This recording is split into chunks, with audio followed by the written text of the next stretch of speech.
ஆதி துணை ஆதியே துணை ஆதியை அறிய குருவே துணை. மரளி கைதீண்டா சாலை ஆண்டவர்கள் மெய்மதம் மெய்மன ஞானம் தெளிவதாகவே எழுநிலை கம்பம் என்று உன்னில் தெளிந்திட சிரஞ்சீவி என்றோர் பட்டமும் வந்து செல்வ சம்பத்து உண்டாகுமே. எல்லோருக்கும் நமஸ்காரம். விரிபுவன வேதமாமரைகளின் அதிகாரண செழுங்கலை கருவூலத்து ஆண்டவர்கள் திருவாயுரை விரிப்பு. இந்த மெய்ப்பாதை வேறு வேதம் ஆசான் திருமேனி, வேதத்தை ஓதினாலே புண்ணியம், வேதங்கள் பூராவும் தித்திக்குது. திருமறை குருபெருமான், திருமறை குருபெருமான், திருமறை குரு தீன் திருமேனியர், திருமறை குரு தீன் திருமேனியர். தலைவன் தன்னை அறிந்தவனே குலத்தோன் என்று திருவேதம் உமக்கு உரைக்கச் சொன்னது எம்மை என்ற நமது குருபெருமான் அவர்களின் உத்தரவின்படி நமது தெய்வம் அவர்கள் என்றென்றைக்கும் அக்கக்காகவே சிக்கலில்லாமலே அரி அருள் மறை அரசி, அந்த அரியினுடைய அருளாகிய அந்த திருமறையாக அந்த அரசியாக அவர்கள் எப்பவும் அந்த பரிசுத்தாவியாக விளங்கி கொண்டு இருக்கின்றார்கள். அப்போது அந்த பரிசுத்த ஆவியாகிய அந்த அரசியாகிய அந்த திருமறையிலிருந்து என்றும் அழியாத வேதவாசகத்தின் சிறப்புகளை ஒவ்வொன்றாக படித்து தரிசனம் செய்து வருகிறோம். அதன்படி இந்த பதிவிற்காக நான் எடுத்துக்கொண்டது நம்முடைய திருவருட்குறள் திருவாக்கியம் எண் 325. அதிலிருந்து ஒரு பகுதியினை எடுத்துக்கொண்டேன். இந்த பகுதியில் அந்த என்றும் அழியாத அந்த வேதவாசகம் அது எப்படி விளங்கி கொண்டிருக்கிறது, அதனுடைய அடையாளங்கள், செயல் அடையாளங்கள், அதை எப்படியெல்லாம் அதனுடைய விரிப்பை நமக்கு வழங்கியிருக்கிறார்கள் என்பதை தெய்வம் அவங்க அற்புதமாக நமக்கு இங்கே அருளர்ஷிப்பாக எடுத்து வெளியாக்கி வச்சுருக்காங்க. அதை எளிமையாக படித்து தரிசனம் செய்யலாம். பிரம்மோதய மெய்வழிச்சாலை ஆண்டவர்கள் திருவாக்கியம். சாதிகளின் கர்த்தாவே. திருவாக்கியம் எண் 325, பக்கம் எண் பழைய அச்சு நூல், பக்கம் எண் 313. நமக்குள்ளே தங்க சொரூபமாகிய தெய்வீக உடல் ஒன்று இருக்கிறது. அதனுள் இந்த தூல உடல் இருக்கும்போதே நீ நுழைந்து பழகிக்கொள்ளும் வாழ்க்கையே அது. அழியாத தெய்வீக உடலே உன் சொந்த உடல். அது இன்னொருத்தர் கிரயத்துக்கு வாங்கி கொடுக்கிறதல்ல, அவரவருக்கும் அது சொந்த உடல் என்று நமக்கு அந்த அருள் வர்ஷிப்பு. இந்த பகுதி பெரிய பாராவாக இருக்குது. அதில் கடைசி பகுதியினை ரத்தின சுருக்கமாக எடுத்துக்கொண்டோம். இப்போ இந்த பகுதியில் தெய்வம் அவங்க நமக்குள்ளே அப்படிதானே ஆரம்பிக்கிறாங்க. என்னன்னு சொல்லி வர்றாங்க? நமக்குள்ளே தங்க சொரூபமாகிய தெய்வீக உடல் ஒன்று இருக்கிறது. அப்ப நமக்குள்ளே தங்க சொரூபமாகிய தெய்வீக உடல் ஒன்று இருக்கிறது என்று அந்த அருளர்ஷிப்பை பேசி காமிக்கிறாங்க. இப்போ நமக்குள்ளே என்பதை நம்ம எல்லாரும் பொதுவாக யதார்த்தமாக என்ன அர்த்தம் எடுத்துக்கிறோன்னா, நம்ம இந்த உடம்புல அப்படின்னு தான் எடுத்துக்கிறோம் அல்லவா. அப்போது இதை நல்லா இதற்கு 2 விதமான காட்சிகள் இருக்கிறது. அப்போ நமக்குள்ளே என்பது இந்த மாமிச தேகம் என்பது ஒரு புரிதல்.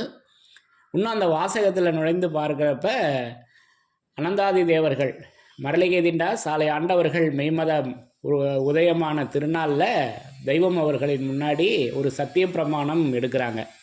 அதை இதே திருவருட்குறளில் 3வது திருவாக்கியத்தில் பேசி வர்றப்ப இது அனந்தாதி தேவர்களின் வசனம், அதை வேதத்தில் கொடுத்துருக்காங்க. அந்த வாசகம் சொன்னது அனந்தாதி தேவர்கள் அல்லவா. இப்போ அந்த வாசகம் என்னன்னு கவனிக்கலாம். யுகங்கோடி காலமாக வேதமா மறைகளின் உள்ளே மறைந்து கிடந்த. அப்போ உனக்குள்ளே என்பதை எப்படி நான் தரிசனை செய்கிறேன் என்றால் வேதமா மறைகளின் உள்ளே. அப்போ அதை தான் நமக்கு மெய்மன ஞானத்திலையும் தெளிவதாகவே ஏழ்நிலை கம்பம் என்று உன்னில் தெளிந்திட. அப்போது உன்னில் தெளிந்திட அறிவு பாடத்துலேயும் சொல்லி வர்றாங்க. ஆறு ஆதாரம் அறுசுவை உடனே அறிவது உன்னுள் ஆசான் தன்னிடத்தே. இப்போ இதெல்லாம் நம்ம ஏற்கனவே நடுக இந்த செயலடையாளங்களை எல்லாம் பகிர்ந்து கொண்டிருக்கிறோம் அல்லவா. அப்படி உள்ளே, அதனுள்ளே, எதனுள்ளே? நம்ம மாமிச தேகத்தும் அல்ல, வேதமாமறைகளின் உள்ளே. அப்போ இப்படியெல்லாம் இந்த காட்சி இது என்றைக்கும் இருக்கக்கூடிய காட்சி. இது நமது தெய்வம் அவர்களின் திருமேனியில் சந்திக்கின்ற காட்சி அல்லவா. அந்த வேதமாமரை, இப்போ வேதம் என்பது தேகம், மெய்ப்பொய்யும் பிரித்து காட்டும் வேதமே தூளமாகும்.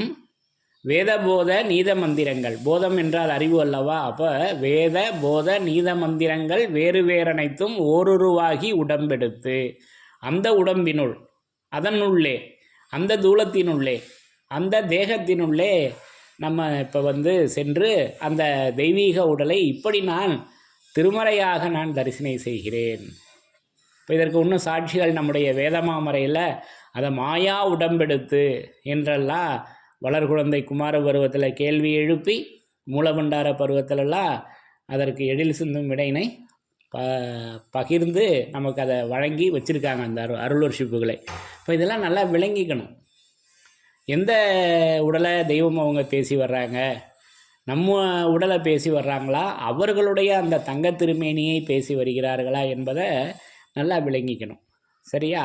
ஆக இப்படியெல்லாம் அந்த காட்சிகள் நமக்கு என்றைக்கும் விளங்கி கொள்ளக்கூடிய காட்சிகள் நமக்கு எடுத்து வச்சுருக்காங்க. அப்போ அதையெல்லாம் சொல்லி இறுதியாக அந்த அழியாதது எப்படி இருக்கிறது என்று சொல்லி வர்றாங்க. அப்போ அந்த அழியாத தெய்வீக உடலே உன் சொந்த உடல். அப்போ அழியாத தெய்வீக உடலுங்க.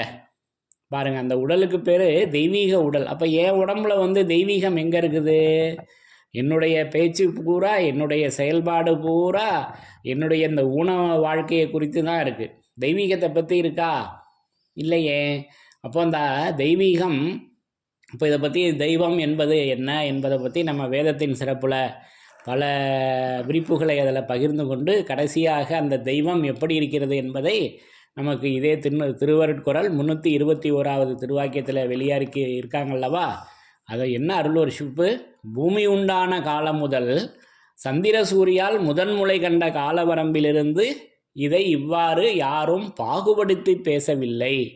வேத தெய்வ ஆதீன பெட்டகம். அப்போ அந்த தெய்வீக அழியாத அந்த தெய்வீக உடல் எப்படி இருக்கிறது என்றால், வேத தெய்வ ஆதீன பெட்டகமாகிய தேவரகசிய கஜானாவில் இருந்த இதை இந்நாள் வரை யாரும் எடுத்து வெளியாக்கவில்லை. நாம் தான் இதை எடுத்து உங்களுக்கு தந்தோம். இது சதுர்யுகத்திற்கும் ஒரு மௌனதாரை. இது திருவருட்குறள் 321 படித்து தரிசனம் செய்திருக்கிறோம் அல்லவா. அப்போ அகிலபலம் இது சன்னதம் பெறும் பருவத்தில், ஆதி மான்மியத்தில் சன்னதம் பெறும் பருவத்தில் அங்கனம் எழும்பி ததும்பி நின்றதானது இங்கனம் இத்தெய்வீக மான்மியத்தை எழுதி வருகின்ற நாங்களாகிறவர்கள். அப்போ தெய்வீகம் மான்மியமாக அல்லவா இருக்கிறது. அது அல்லவா உடல், தெய்வீக உடல். அது அல்லவா அழியாத உடல். இப்படி நான் அந்த அழியாத உடலை திருமறையாக திருவேதமாக நான் தரிசனை செய்கிறேன். அப்போ இங்கே ஒரு கேள்வி ஒன்று வரலாம். தெய்வம் அவர்கள் தூள திருமேனியில் இருந்த காலத்தில் அவர்கள் தங்களால் திருக்கரத்தில் எழுதிய ஆதி மான்மியமே ஒரு தீ விபத்தின் போது எரிந்து விட்டதாக நம்ம கேள்விப்பட்டிருப்போம். அது நிஜம்தான் அல்லவா. அப்போ இதெல்லாம் நம்ம வேதத்தின் சிறப்புலேயே கூட இந்த கேள்வியெல்லாம் எழுப்பியிருந்தோம். அதை பற்றிய பேச்சு இதை கேட்டவர்களிடம் உண்டா?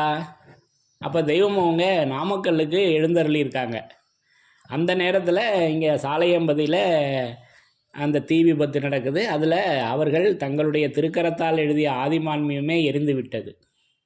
நிஜம்தான், நம்ம மறுக்கலை. அப்போது வேதத்தை நெருப்பில் எரிஞ்சிருச்சே, அதுவும் தெய்வம் அவர்கள் எழுதிய மான்மியமே எரிஞ்சிருச்சே அப்படின்ற ஒரு இது நிற்குது அல்லவா. அப்போ அதற்கு தெய்வம் அவர்கள் அதற்கு என்ன காரணம் என்பதை சொல்லியிருக்காங்க. அது எதனால் எரிஞ்சுது அப்படின்னு.